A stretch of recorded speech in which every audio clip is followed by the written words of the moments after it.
television station on Space to Ground. Welcome to Space to Ground, your weekly look at what's happening on board the International Space Station. I'm Dan Hewitt.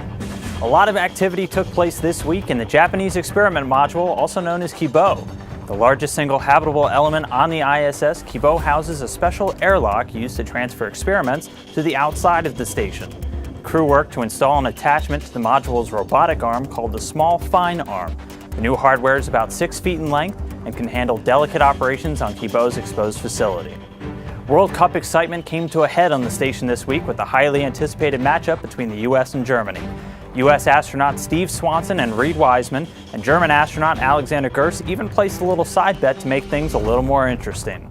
If the U.S. win, these guys are allowed to draw a little U.S. flag on my head. But then again, if Germany wins, I think these guys need to shave their heads so we all look alike.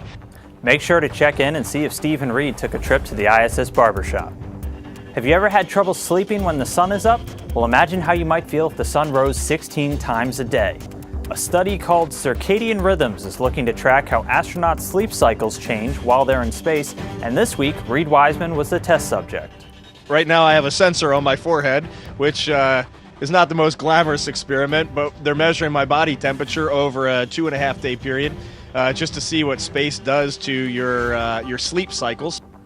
Once we better understand how the body's biological clock varies in orbit, we can fine-tune the astronauts' work and sleep schedules, leading to improved overall health and performance. This week's Twitter question comes from Daniel. He asks, what is the max squat weight lifted by an astronaut on ARED in space? Well, for those that don't know, ARED stands for the Advanced Resistive Exercise Device, and it provides up to 600 pounds of resistance for astronauts to simulate weightlifting in microgravity. We followed up with one of the astronaut strength conditioning and rehabilitation specialists, and he told us a few crew members have gotten up to just over 400 pounds.